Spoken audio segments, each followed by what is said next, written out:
Pete Yost here for the Unbuild It podcast with a word about our sponsor, Huber Engineered Woods. There are really three reasons why I think Huber Engineered Woods stands out, and it's a big part of why they're a sponsor of our Unbuild It podcast. First, they develop systems of products. The products are compatible and integrated. Makes our jobs a lot more easy in the field and when specifying. Second is superior tech support. There are really good website resources that they have developed for the application of their products, but they also have an outstanding 800 numbered tech team that really knows their stuff. And the last is a really active technical research and development team with whom I've done a lot of work over the years, and I have a lot of faith in the information I get from them when I have questions about product performance. So that's it. That's our high performance sponsor. Now on to the podcast. Welcome to the Unbuild It podcast. I'm Jake Bruton. I'm joined today by my co-host, Steve Basic. Hello. I can tell who it is because he's wearing a name tag. And our special guest, Carl Seville. Carl, do you want to say hello? Hey. And we have this we call them off week because they don't have a video aspect. They're just the audio podcast. So if you're seeing us, you must be in the room right now and we don't know you're here. But we do on off weeks, we have a tendency to go, hey, here's somebody that we think is important in our industry that might have something to say. We should probably have them on. That's what we should start calling them. We should probably have them on because we say that all the time. Oh, we should probably have that person on. I say no, but if you really want to, I would call it more if you really want to. Okay, that is fair. It's Jake's. We should probably have that person on, and Steve's if you want, I guess. Yeah, okay, that's good. And so Carl is taking Peter's spot today because we're not in our normal recording location, and Peter is now officially too old to travel. I'm getting close. Today is my 65th birthday. Really? Yes. Happy birthday. Steve, would you like to sing happy birthday to Carl? You guys can pass. That's good. Okay. Happy birthday to you. There you go. Thank you. I was really hoping he would just lean into it, stand up and spin around with his microphone and everything. So, Carl. Say it's your birthday. There you go. You clearly missed your calling. As a garbage man that also sings. So now you're coming down on garbage men. I was waiting. They're tradespeople just like that last presentation. It's the military, then it was janitors, now it's garbage No, men. you're leaving out where I also disparaged the entire state of West Virginia. And the whole state of West Virginia. Yeah. You're not going to have many friends in this world. Okay. In that vein, Carl, how did you get your start in the industry? Well, I actually started in architecture school, and I decided I was going to be an architect when I was about 8 years old. Got about a year into architecture school, and I thought, this is not for me. So I got a degree in nothing.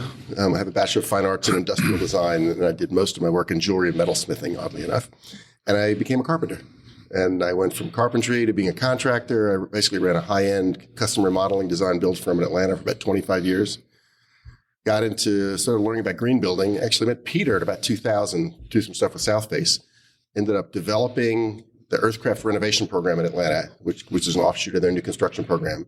And I realized this is what we have to be doing. And in 2001, 2002, that was really hard sell. Mm-hmm. And my partner wasn't quite into it. So I got out of the business in 2005. Unfortunately, I got bought out, made a little bit of money, avoided a recession, and started doing consulting, green building consulting. Yeah, 2005 is a good time to it was a very good time. And I wasn't exactly sure what I was going to do, but it ends up that we now certify buildings and do building enclosure work all over the country, primarily for multifamily developers. And it's good business. And how big is your firm? SK Collaborative. SK Collaborative. We currently have, including my partner and myself, we have 11 employees, and we basically work with subcontractors, essentially firms like us, a lot of whom are here at this event, all over the country to do field work for us. So we basically farm out work in other cities, just have them do the field work. We do all the management work. Okay. So does that mean that your crew does a lot of the punching in data and making assessments? Yeah. And I mean, our crew also does the field work in Georgia and basically Southeast. We still do a lot of field work where we can drive there in a day. So, so it's field inspections, fair amount of testing, a little bit of energy modeling, but it's mostly getting people to meet certification requirements in a variety of programs. What kind of programs are you guys focused on? National Green Building Standard is our primary program. We do Earthcraft is kind of our secondary program. It's the regional program in the Southeast. Okay. Came out of Georgia. Do a little bit of LEED, not much. Some Energy Star. We're doing more Energy Star because we do a lot of our work is low income housing tax credits, and most of them require some sort of green certification. So a lot of the states we get called in because they need that certification. And we're getting into Fitwell now. I don't know Fitwell. Fitwell's it's a healthy housing program. It came out of the CDC. Everything's upstairs. Is that what you're saying? If it's healthy housing, you have to be healthy to get up the stairs. It does actually. They encourage walking upstairs. It's interesting. It's another certification program. It's just and people want it. Developers want it, so we do it for them. So in my mind, I heard a very clear. We don't really deal with that much LEED. And I think that there's not a lot of demand for it in my market, and I don't encourage it because it's frankly kind of a frustrating program to work in. Where most of the programs they trust us. If I do a LEED review, I feel like I'm in a room with a bright light in the third degree, and they're So the rest of the programs that you guys are generally focusing on, you said multifamily, you said low income. It's all like, is it all? Hey, the government says we have to get this certification to be able to get the tax credit to build this building? On the affordable stuff, it's almost exclusively the housing tax credits. On the market rate, sometimes it's a couple of cities we work in that require certification. Okay. Actually, the city I live in and my office is in, I helped write the certification requirements with Mike Barsick from Southface. So we have a lot of work in our town. And a program you agree with. Yeah, reasonably. And then the market rate developers, it tends to be either they choose to do it for marketing purposes. In some cases, their investors insist on it. Actually, I just got an email from a client the other day. He said, "Oh, my investor wants certification. Give me a price on it." And then in a lot of cases, like a lot of these these ESG requirements, environmental, social, and governance requirements for investment portfolios, they want their buildings certified. And then there's like HUD financing that's a real benefit, and they'll either do it when they build the building to get the financing, or if they've got it certified, when they sell the building, their purchaser can take advantage of those financial incentives. So those would be people probably that are building it to sell immediately? Oh, some of our clients literally, they sell it the day they get the certification. It's really interesting. Sometimes they flip them right away. So then are you saying that in your market, most of the time, the government is convincing people to do this the same? Probably about half. About half it's required by the government. The other half's required by their financing or other incentives. Okay. Do you see that? Has there been a trend in that over the last decade and a half that you've owned the business? Is it more private requirement now than states or municipalities? In terms of projects, it's about half and half. The market rate projects tend to be bigger. So in terms of units, there's less government requirements and more other incentives. Sure. But in terms of number of projects, it's probably roughly even because the affordable projects tend to be smaller. But it hasn't changed over the last 15 years. Well, it's just developed. 15 years ago, it didn't. It barely existed. It's just it's been evolved. And our business is we're getting more and more projects. So people keep wanting to do more of it. Is there anything coming down the pipeline that you're aware of that you think is going to be a standard that people are adhering to, or do you think things like Energy Star are just going to continue to be more popular or something? I think that the programs, honestly, it's whatever either the incentive or the requirement. It's really what it is, and honestly, 99% of our clients, they don't care that much about what the certification is, how it's going to benefit them. They say, I need the certification for this reason. So, we're not, I do very little really high performance stuff. It's very little stuff. Yeah. Do my clients say, I want to make this really high performance building? They say, what can I do to get this building certified? And, what I feel like we're doing is, we're enforcing quality. I've always said that base level green building is intelligent design and competent construction. That's, and frankly, when somebody wants to get the base level green building, that's really all they have to do. They don't have to do a lot. Higher levels take a lot more work, but the base level certification, and we're enforcing quality installation of HVAC systems and insulation and air sealing because they tend to not do a good job of it by themselves in the field. Okay, before we move on to anything else, I want this is an opportunity for war stories. Like, what is the worst? Hey, we're ready to have you inspect, or Oh, I love that. One project, it was like a 300-something unit building. We go to do our first installation inspection. They've insulated the entire building and never told the installer they needed grade 1 insulation. So the poor installer had to tear out every single fiberglass bat in the building and reinstall it. The second best one is when I get a call saying, we're ready for the 5th floor, coming in. The insulator told me he's done on the 5th floor. Come and inspect it. We show up. They didn't even insulate it. So you have a lack of project management then, like site supervision is just he said he was done. Yeah, they just assume it gets very frustrating. Our better contractors actually do check it. They know what to look for. They check it. It's done generally correctly. We have a few minor corrections. Some of them, they're too busy or they just don't care enough and they just call us out. I mean, I look at the stuff that we do and I'm like, okay, well, we're calling for an inspection for Thursday morning. It's Tuesday. Tomorrow needs to be, here's the list of things that are going to get inspected in this inspection. Let's say it's a rough-in and MAP, like we're framing MAP. We need to look at all this tomorrow and get it taken care of so that we can move on. In my world, it's not, we don't have enough time. We don't have enough time on that job site. It's like, oh, well, he was there for 2.5 hours at the end of the day on Wednesday trying to catch everything he possibly could. I can't imagine 300 units with one site super that's trying to take care of everything. Like, I understand how it happens. They're generally multiple, there's a project manager, a senior superintendent, a couple of assistant superintendents, and they're just, it's the industry, nobody's willing to pay what things really cost. Everybody's overworked. I'm generally not frustrated with the superintendents who are calling us out. We're not too frustrated with them because I know their jobs are really tough, but the whole process is very frustrating. Steve's very quiet. Yeah, you're really quiet, Steve. Well, sometimes he's thinking, sometimes he's sleeping. No, I'm not. I'm trying to think of, if I put the refrigerator on the second floor and the toilet in the basement, does the reward cancel out the effort? This is back to healthy building. The Fitwell. Yeah. Well, it's actually the Fitwell's got some funny stuff. They have adjusted one of our first projects. It was this 40 building, 2-story walk up project. And you get, Fitwell's the thing, you add up points. There's no requirement, just add up points. So one of the points is for having stairwells that are equally visible to the elevator. This building had no elevators, stairwells. They told us to get the stairwell credits, we had to have a sign at every staircase telling you to take the staircase. Even though there is no other option. They have since changed that requirement, but I argued with them for hours. It's like, wait a second, why do I need a sign telling you to take the stairs when there's no other way to get to the upstairs? It's like having a sign at the gate, feel free to take the plane to Chicago. It's kind of I walked up the stairs.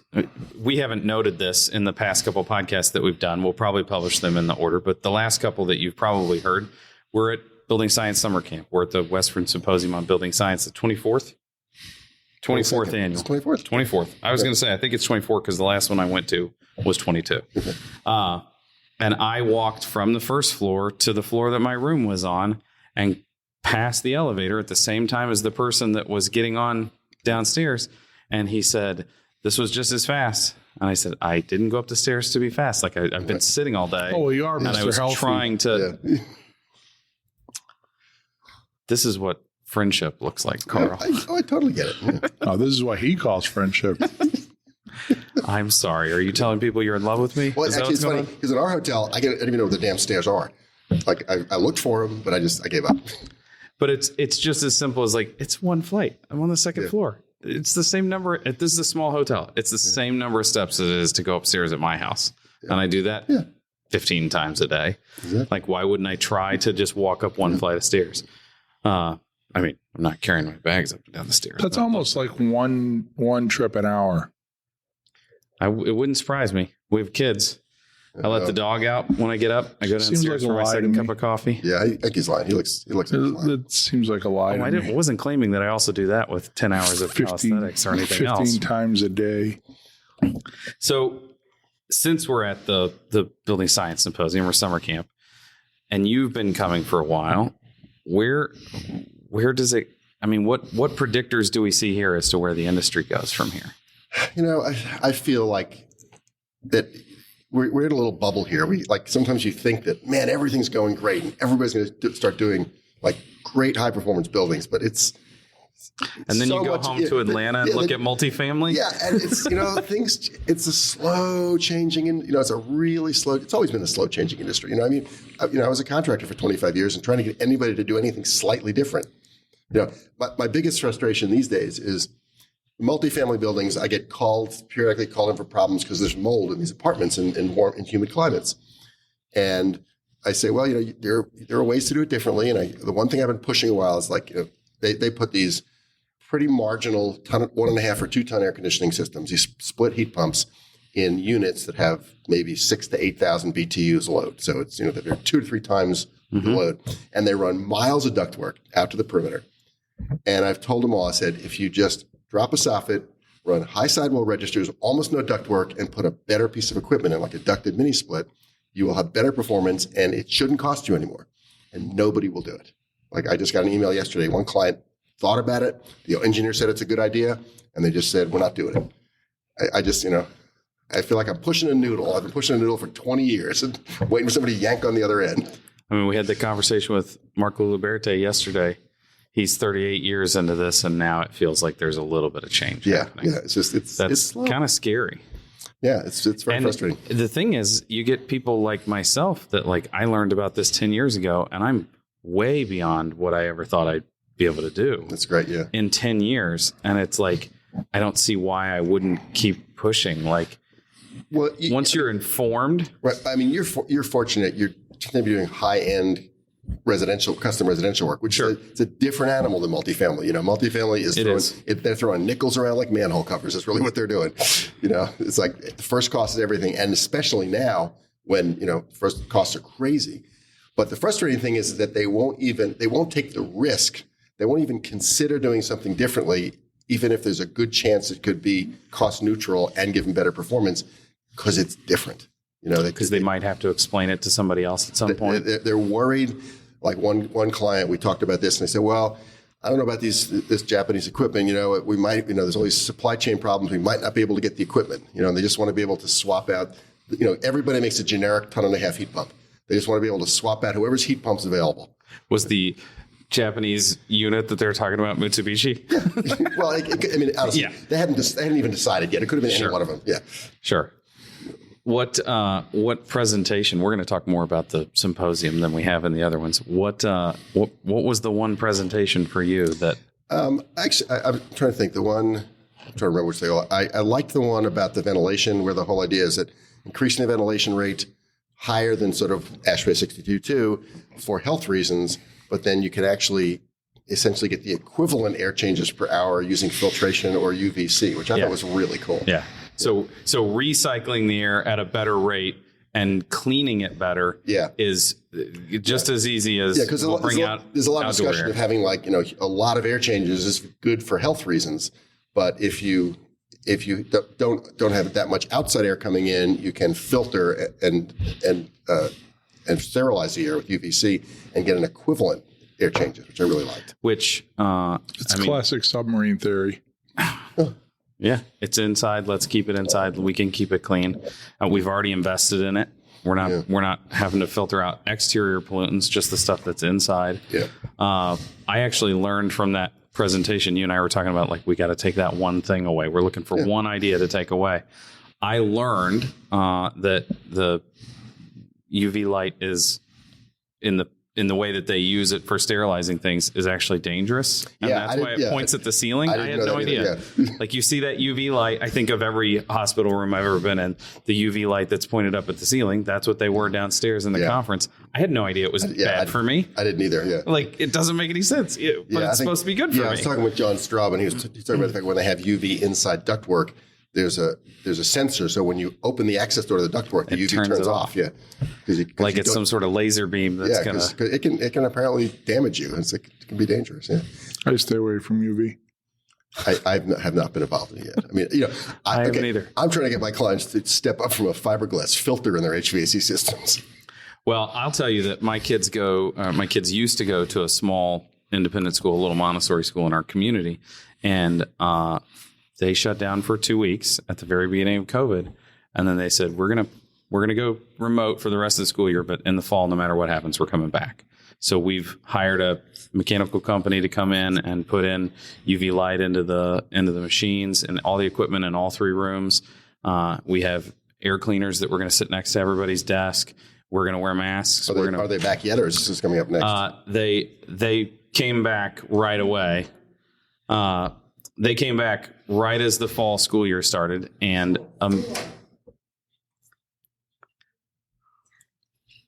is there any chance we could have 5 minutes, 10 minutes? We just No? need to just talk really quiet. We need to make sure this is set for the next event coming in. Sorry, gentlemen. Okay. They came back in the fall of 2020, and until the very end of 2021, they didn't have a single kid That's great. in the school. Now, there are a lot of physicians who send their kids to that school because it's close to a hospital. It's actually close to 2 of the major hospitals in town. But they did a lot of work to keep everybody safe. And I'll also admit that my kid was the first one to bring COVID back because we went to a wrestling tournament. So I was like, crap. Yeah, I guess We're those people. I was surprised how many people in the audience did not have COVID when they asked everybody to raise their hands. Although that 1% idea is what they're operating on currently, that the CDC is saying that 1% of the U.S. population has COVID. As soon 1%? as... That was a lot more than 1%. No, I thought he said it was 1%. As at any one particular time, you mean? Yeah. And that makes he sense. said, so that means 4 people in that room, 4 to 5 people in that room downstairs. I did have a slight moment of panic that was just like, oh, am I sitting next to one of those 4 people? I feel like I feel like I'll probably get it. I'm just, it's going to happen. Haven't got it yet, but it'll be there eventually. Yeah. Steve's still quiet, so I'm looking at him to see if he wants to I'm participate. taking it all in. Am I intimidating you, Steve? Yes, Is that you what's are. going on? Very intimidating. I think Steve's at the end of day 3 of It's been long. Yeah. 20-hour-a-day conference. Well, and you guys take one good thing away. I take about 5 good things away from each So your brain is presentation. full. It's like So I really, work highly efficiently. So I would love to hear my one system of your breaks things. down. No, I'm not going to share with you. The other thing we've started doing the past several years is the building enclosure consulting and testing, which is it's even more interesting than green building stuff for us because we basically work with these primarily multifamily developers, help them design their weather barriers, inspect them all, and then test the windows to find out they usually leak, but we help them figure it out.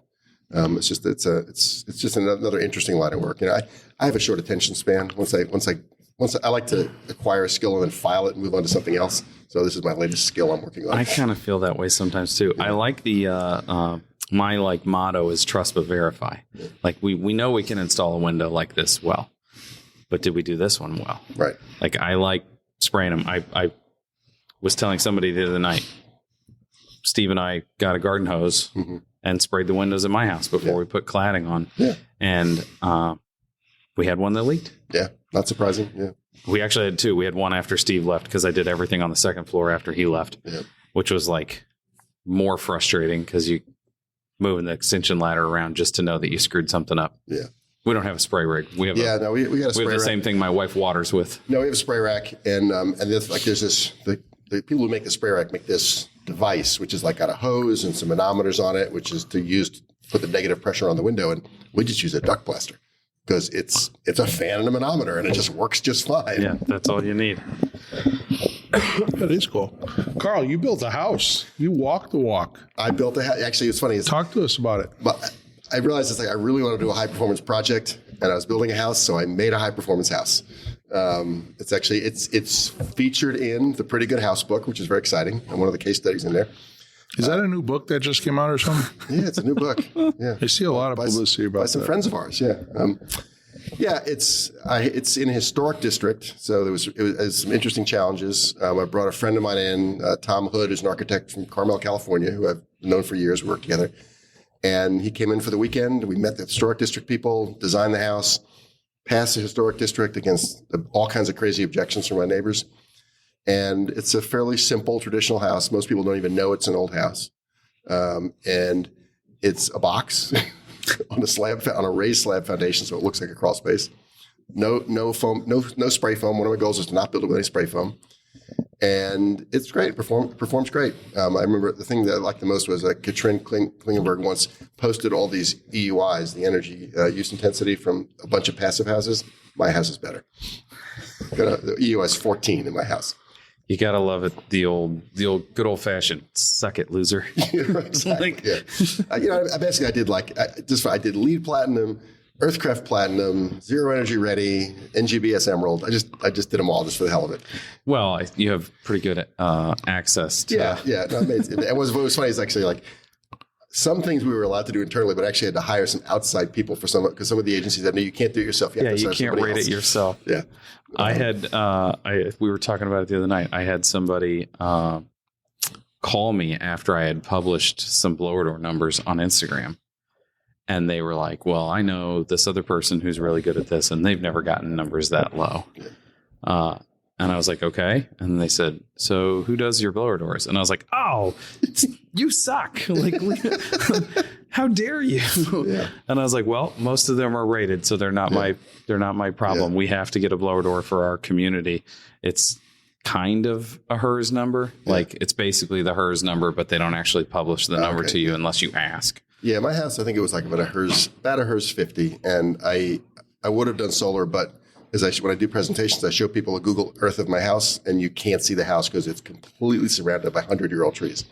We went through solar for my house. Actually, Steve and I had a conversation with the solar guy on the podcast, and he's like, yeah, it's great if you can convince your wife to cut down like these 5 trees. It'll be worth it. Yeah. Well, the 2 are the main problem, but there's 3 others, but then those are the neighbors.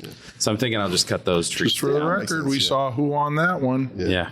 And then actually the blower door doesn't have solar. Pretty good. It was about 0.88 ACH 50 in that range. Rebecca 1, Jake 0. It would have been better if the framer wasn't so incompetent and didn't seal probably more like Rebecca 100 on the zip Jake 0. Are you fucking listening? You're interrupting me. You're interrupting the guest. You just swore. I did. No swearing.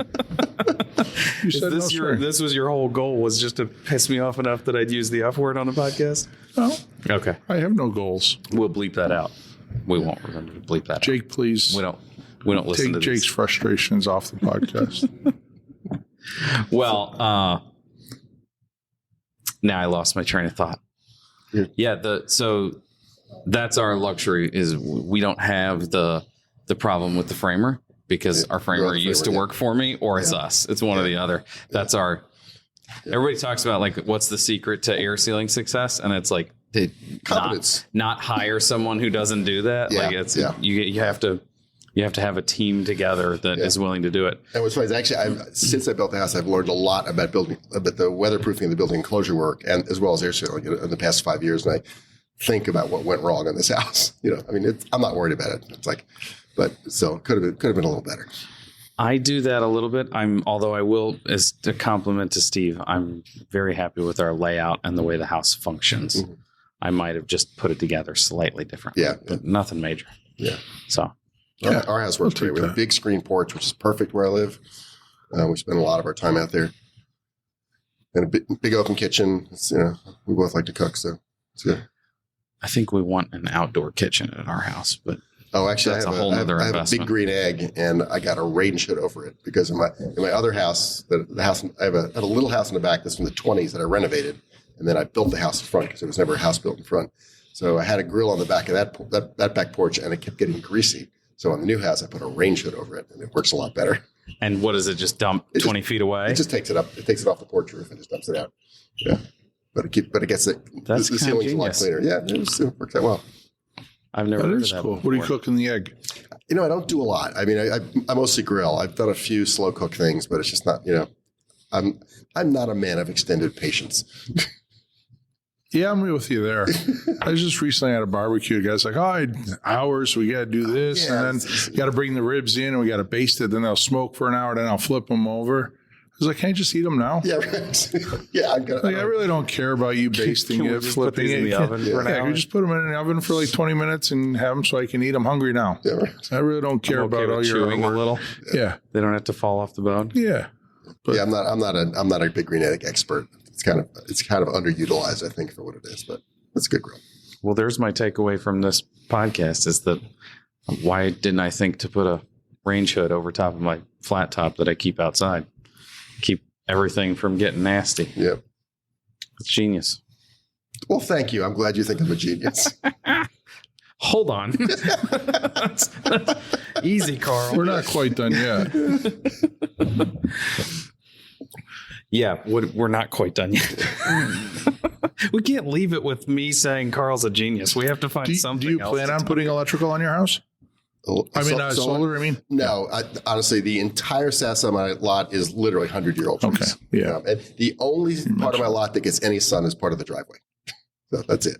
It's like solar driveways don't work. There is no sun, but it's a pervious paving driveway. Does that mean it's gravel? No, it's really pervious concrete. I mean, it's a 9-inch. The certifications you have. Yeah, well, it's that helps. I actually too, right? had a little bit of an issue. My lot coverage was such that I pretty much needed to do it. Oh, okay. Yeah, so it's got geotextile fabric, 9 inches of gravel, and then a 4-inch pervious slab. So it seems to be good. I've been trying to get somebody to vacuum it for like 3 years now because he's supposed to do it. Can't find anybody. Supposed to come out with those little vacuum trucks, but it still works. You don't think you could just wait for the city to put up the sign that says like no parking on the street, and then stand out there with like $100 bill and be like, "Can you hit my shop driveway?" vac it at this point? No? Yeah, I'm not. It's a little too big for a shop vac. So they get filled with aggregate, fills the voids. Is that the idea? Just schmutz, just dirt and stuff. But it still drains, so I'm not too worried about it. I didn't know that about pervious concrete. I did learn one thing interesting about driveway. Can you power wash it maybe? I probably could. I'm not really sure. Like I said, it's still draining, but I learned something interesting. My driveway it starts low, it has a crest, and then goes back. Not a lot, just a little bit. But what's interesting is that I should have dug a completely flat layer of gravel because the water starts to pour out of the ends of the driveway. Because it pushes back up and through. Yeah, it goes in. It fills up the gravel layer, and then once it hits the low spots, it starts bubbling out. So I managed it with some extra drainage, but it was just something I learned. It's like that's pretty cool. Actually, yeah. I mean, it's funny because since I don't build anymore, and honestly, my wife wants to do something else, and I will never build another house. I'm done because I hate building. I hate project management. It's frustrating that I learned something and I will probably not get a chance to implement it. You're applying it now, though. You get to apply it to others. Yeah. There's people listening. That's his whole world. Apply it to others. No, the failure to apply everything he knows. Yeah.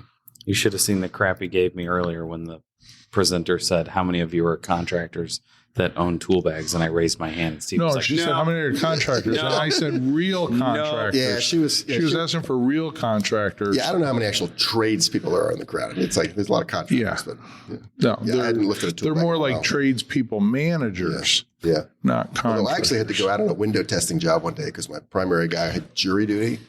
And it was a fun long day, but it was like 4 stories up. And I think that I checked my iPhone afterwards, and I'd walked like 35,000 steps and climbed 40 flights of stairs. It was a long damn day. Yeah, no kidding. Fit well. Fit well. It's a fit well project. Okay. I need some of those. We are about at our time here. I think we're going to let Carl go because there is a barbecue that we're all sitting here waiting to go to as well. Exactly. I think it's Italian night. Chicken parm tonight. Is it? No, there's chicken parm last night. No, it was eggplant parm. You didn't pay attention. Oh, okay. You never pay attention to the There's details. such a shortage of food and alcohol here. It's really disappointing. There was chicken parm yesterday at lunch. That's but right. that was That's here. when it That's was. not. Yeah. That's where That's I knew not that. there. There's different meals. Different People don't setups. understand that this is essentially a bacchanalian orgy with a little bit of lecturing stuck in the middle. With people sweating in a conference room during the middle of the day. You know what? Before we close out, let's. I do have a topic. Okay. Let's talk about the benefit of summer camp beyond the lecturing, because I think that Joe's genius in summer camp doesn't necessarily lie in the people that he gets here. It's the environment that Joe sets up for the industry. Yeah. That is pure genius. Yeah. I mean, the networking, just meeting people, meeting new people, meeting people that you've either heard about or maybe, ran into on something years before, just people that have, common things in the industry, good business connections, leads. I met a guy the other night that we have a lot of the same clients. He does like insulation and weatherproofing and stuff, but we have the same clients. So we traded cards, and the opportunity to share some. But even at night, it's like meals are like 3 or 4 courses, so you have to get up and get in the line like 3 or 4 times. But the idea there is that chances are you're going to like stand next to somebody in line that you've probably never met before. Yeah. So now you're kind of forced to talk to this person, although I keep my grumpy face on so I don't talk to anybody. I'm kind of an introvert, and I'm not good at talking to people I don't know. It's just so it's pretty fun. A couple of people have been talking to me, and it's like I really have nothing to say to you. I have no response. Hi, and then you wave at somebody else and start walking. No, but I've met a whole just so bunch everybody of new knows, the conference is an invite only conference. So don't go looking for a place to sign up. You have to be invited. I'm very thankful for that $10. I can probably get you an invite. So you did say put down a name for next year. Yeah, contact us. We'll send you in. It is 3 days worth of like from 8:30 in the morning till 4 o'clock in the afternoon. Everybody sits in one room and everybody listens to the same presentation. So that's the first thing. We all heard the same information. We can all argue about the same information later on in the day. Lunch is provided, breakfast is provided, and then dinner and drinks are provided. So after the conference part of the day is over, we all go back to Joe and Betsy's house, sit outside, food and booze, music. There's no reason to not want to participate in the whole day from, after you get done brushing your teeth till the time you have to brush your teeth again. Like it really is an inclusive environment that yams everybody together, like you're saying. It's really an amazing experience. I've never been any place like it. It's not. So the lectures are not necessarily the high point, and not everyone is a world-class lecturer that just makes me just see, enlightens me. They're just good information. Yeah. It's the jet propulsion argument that we were having, that someone's an expert. We can listen to them. It may or may not apply to us, but I bet there's a takeaway. Yeah, definitely worth listening to. Okay. Right. On that note, Carl, thank you for joining us on the podcast. Thanks, buddy. All right, cool.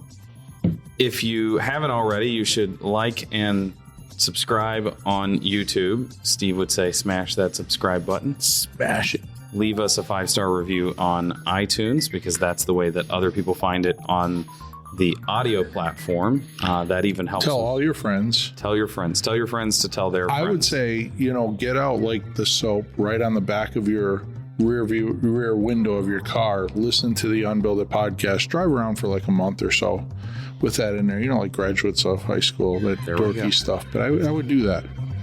Till next time, thanks for listening.